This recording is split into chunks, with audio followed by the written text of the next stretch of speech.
warahmatullahi wabarakatuh. Perkenalkan, nama saya Nida Asria. Saya mahasiswi dari Universitas Profesor Dr. Hamka, Prodi Bimbingan dan Konseling. Perkenalkan, nama saya Aida Hoirunisa. Saya mahasiswi dari Universitas Profesor Dr. Hamka, Prodi Bimbingan dan Konseling. Nama saya Devi Anggraini, mahasiswa UHAMKA, program studi bimbingan dan konseling. Di sini, saya dan teman-teman saya akan memperlihatkan video mengenai adaptasi pelaksanaan pengenalan lingkungan persekolahan. Mari kita simak videonya. Sekolah SMA Ciseeng, mayoritas kultur sekolahnya itu seperti apa ya Pak? Di lingkungan Ciseeng, lingkungannya masih daerah pedesaan ya, mayoritas para buruh pasar, petani, ya masih lingkungan pedesaan lah, dari menengah ke bawah. Untuk budayanya masih kedaerahan, biasanya di sini budaya masih keagamaannya masih kental lah. Ya baik, kalau gitu ya. Kalau untuk Pak sekolah SMA Ciseeng bagaimana? Untuk akreditasinya alhamdulillah tahun kemarin kita sudah masuk ke nilai A lah. Nilai A. Jadi sudah kriteria A. Nilainya 92. Jadi kriteria udah kriteria sangat baik lah. Apa yang diterapkan dalam pendisiplinan siswa, seperti ada peraturan tertentu kah? Ya, untuk menetapkan tentang kedisiplinan kita masuk jam 7. 7.15 kita bel jam 7. Untuk kedisiplinan kita siswa diberi buku poin. Jadi siswa itu nanti akan kalau melakukan suatu pelanggaran kita ada poin-poinnya. Jadi batas poinnya berapa? 100 Pak ya? Batasnya 200. Batasnya kalau lewat 200 dikeluarkan. Selanjutnya itu siapa saja nama-nama yang termaksud ke dalam organisasi sekolah?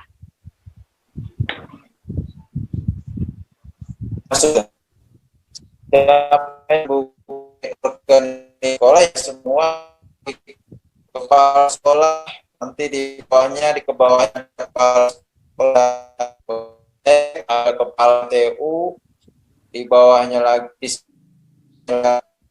ada staf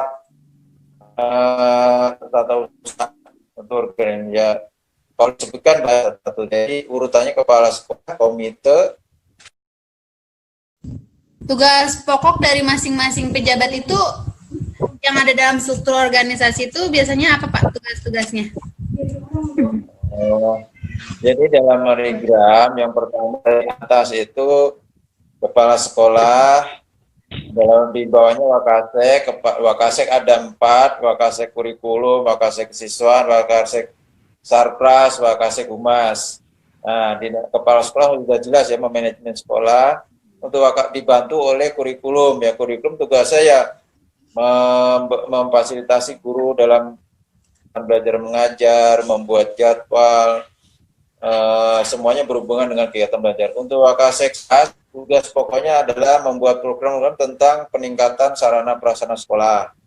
Yang ketiga adalah Wakasek kesiswaan membidangi dalam kesiswaan, kedisiplinan, menaungi ke ekstrakurikuler dan sebagainya dengan siswa. Yang terakhir adalah Humas. Humas itu hubungan masyarakat. Jadi membidangi dalam hubungan masyarakat, bisa MOU dengan instansi, bisa memfasilitasi orang tua, masyarakat sekitarnya.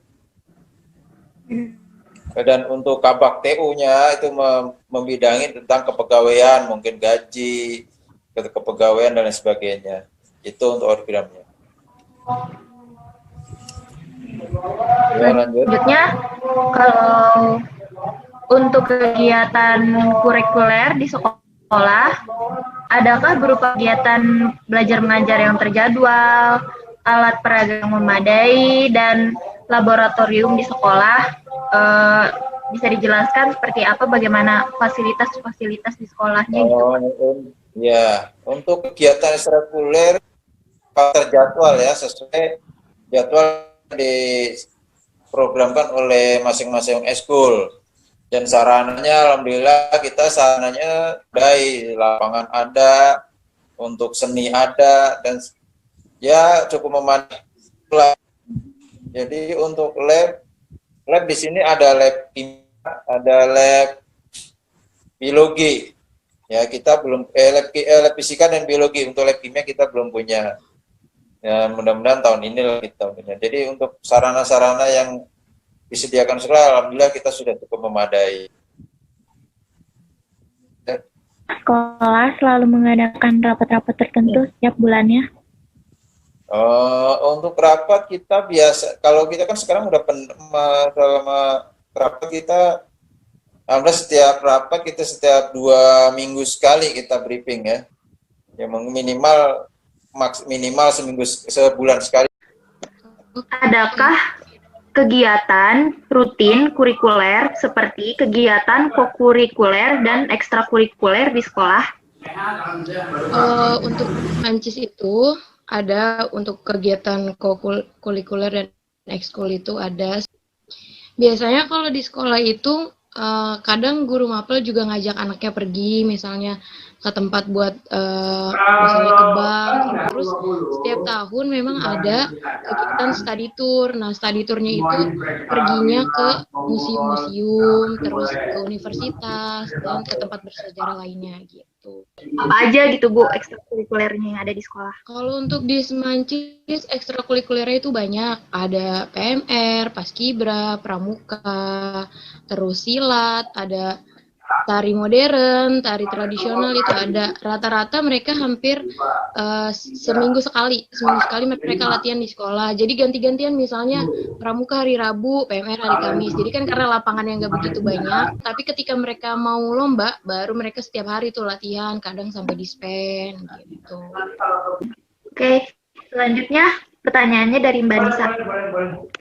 Nanti saya tinggal mundur ya. Seperti apa kegiatan-kegiatan berupa pembiasaan baik seperti bimbingan siswa? Kalau untuk di Semancis itu pembinaan itu diadain setiap hari Senin sama wali kelasnya. Jadi pembinaan misalnya ngasih tahu peraturan sekolah, itu kayaknya peraturan sekolah itu tiap minggu dikasih tahu sama wali kelas, biar mereka paham apa yang harus mereka lakukan, apa yang tidak boleh mereka langgar. Kalau untuk di Semancis itu pembinaan itu diadain setiap hari Senin sama wali kelasnya. Jadi pembinaan misalnya ngasih tahu peraturan sekolah, itu kayaknya peraturan sekolah itu tiap minggu dikasih tahu sama wali kelas, biar mereka paham apa yang harus mereka lakukan, apa yang tidak boleh mereka langgar. Bagaimana sikap siswa dalam tata kramanya pada guru, teman-teman, dan sekitarnya? Tata krama siswa. Untuk tata krama anak Semancis ya udah bagus, lumayan bagus sih. Gimana sih, namanya anak-anak ya, kadang mereka bisa menempatkan diri, kadang tidak. Apalagi kalau kita guru-guru, sebenarnya kita kan pengen asik sama mereka, tapi kadang merekanya malah ngebawanya jadi kayak teman biasa. Itu tergantung gurunya aja sih sebenarnya menyikapinya seperti apa. Kalau misalnya dia bisa membawa wibawanya, jadi anak murid itu segan. Untuk tata krama sama teman-temannya sih Ibu lihat udah baik ya. Terus yang selanjutnya itu masalah apa yang sering muncul di sekolah terkait dengan kebekaan? Saya belum tahu. Nanti Kalau di sekolah itu murid-muridnya rata-rata telat lah, yang gitu-gitulah, masalah anak sekolah. Tapi kadang ada juga yang masalahnya cukup berat. Ibu pernah sampai alih tangan kasus, karena kan udah bukan ranah BK. Kalau untuk dia udah nggak bisa nyambung ngomong sama kita, kan itu harus udah alih tangan kasus kan. Itu yang berperan dalam pelaksanaan layanan BK selain guru BK gitu. Kalau menurut Ibu ya, hampir semua layanan di sekolah, hampir semua elemen di sekolah itu membantu guru BK. Kayak wali kelas itu berperan penting banget untuk bantuin kita sebagai guru BK, karena apa-apa kan kita tahu infonya dari wali kelas. Terus guru mapel itu juga berperan penting. Penjaga kantin pun kadang itu membantu kita, kayak ngasih info, Bu, anak ini begini-gini loh gitu. Jadi kayaknya hampir semua elemen itu membantu guru BK untuk melaksanakan layanan gitu. kegiatan disiplin seperti disiplin waktu, misalkan ya, dalam jam masuk sekolah, jam istirahat, jam pulang sekolah. Terus kalau model dalam berpotong rambut dan cara dalam berpakaian. Oke, untuk pertanyaan itu sebenarnya Semancis memang menerapkan kayaknya setiap sekolah punya aturan untuk potongan rambut, cara berpakaian seperti apa. Nah, tapi untuk itu Ibu dan koordinator BK Ibu, Bu Dalin itu sepakat kalau kita nggak mau ikut campur masalah kalau lagi ada murid dipotong rambutnya, kita nggak mau ikut campur karena sepertinya itu bukan ranah BK, karena itu ranah kesiswaan untuk mengatur rambutnya mereka, cara berpakaian. Ibu dan koordinator Ibu tuh cuma menegur aja kayak bajunya masukin nak gitu, kenapa ini baju celananya kecil, kan di sekolah peraturannya nggak boleh kecil sekali celananya, kayak gitu-gitu aja sih, kayak Ibu nggak berani. SMA Ciseng sudah mengimplementasikan tata tertib dalam meningkatkan pendidikan karakter disiplin melalui kegiatan agamanya, melakukan tadarus tiap hari tertentu, mungkin hari Senin, atau mungkin selalu melakukan sholat berjamaah, Bu.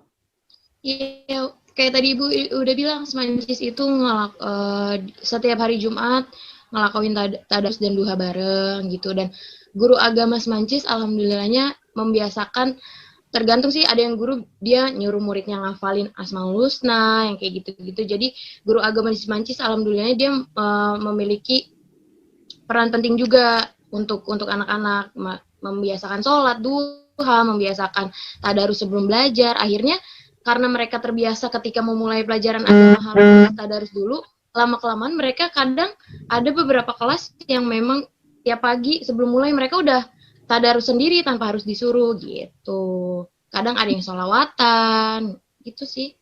Terus hari Jumat juga untuk yang non muslim juga Semancis memberikan wadah, jadinya belajar mereka tentang agamanya. Kalau di sekolah selalu diadain upacara bendera atau enggak? Oke. Ya kalau di sekolah sih ada upacara, tapi 2 minggu sekali. Seminggu pertamanya itu buat pembinaan wali kelas, dan seminggunya lagi untuk upacara. Kalau lagi upacara gitu, murid-muridnya selalu tertib atau enggak? Gimana ya disebut tertib? Enggak semua sih, kayaknya 50-50 istilahnya. Jadi ada yang tertib, ada juga yang enggak. Soalnya gimana ya, untuk masalah tertib kan udah kayak adat istiadat istilahnya. Maksudnya setiap sekolah pasti pas lagi upacara itu ada aja yang rusuh, ada aja yang nggak bisa diam kayak gitu. Nah begitu juga di Semancis. Jadi kita sebagai OSIS dan juga MPK kadang suka keliling, suka juga istilahnya ngider lah, bahasa penting ngider buat kontrol anak-anaknya biar nggak berisik, biar bisa terkontrol lah istilahnya. Apakah pernah guru BK-nya masuk ke dalam kelas untuk mengajar? Kan biasanya guru BK itu ada jamnya ya, buat 1 jam masuk ke kelas ya kan? Oke, ada. Nah, itu seperti apa? Oke, saya dulu ya. Ya, boleh. Oke, kalau menurut saya sih kalau belajar sama guru BK istilahnya lebih terbuka gitu. Istilahnya lebih terbuka, lebih berat ngucapin gitu. Istilahnya yang maupun problem maupun masalah yang ada di diri kita, dari masalah teman, sekolah, dan lain, itu kita bisa terbuka dan guru tersebut bisa ngertiin apa yang saya rasakan. Adaptasi sama anak-anak SMA kan, anak-anak zaman sekarang gitu bisa mengadaptasi, terus juga bisa kayak istilahnya bukan kayak guru pas lagi di kelas, kayak sama-sama temen gitu aja. Gimana ya? Ya keren aja gitu Kak. Soalnya dari cara mengajarnya, cara penyampaiannya, metode-metode dia menyampaikan materi tentang pola pengembangan diri, terus juga ya gitulah pokoknya selalu pas dengan apa yang diinginkan oleh murid-murid gitu loh Kak. Terus juga dia itu orangnya kayak semacam guru tuh, dia itu kayak menganggap dirinya kita temen, nggak usah anggap saya guru ya, kita temen gitu loh. Kalian mau ngasih unek-unek ke saya, kalian mau curhat ke saya, silakan. Biar nanti saya, kalau misalkan saya ada solusi ataupun ada motivasi, biar nanti bisa saya sharing ke kalian semua. Kayak intinya itu kayak bisa saling brainstorming. Ini atau mau langsung kerja? Kalau saya sih lebih minat ke sekolah kedinasan ya, kayak misalnya IPDN, terus Akmil, terus Akpol dan lain-lainnya juga gitu. Oh, cita-citanya? Ya insya Allah kalau rezeki sih Polisi. Kalau Jidan? Saya pengusaha Kak, kalau nggak pengusaha Amin. Doakan ya semoga cita-citanya tercapai ya semuanya.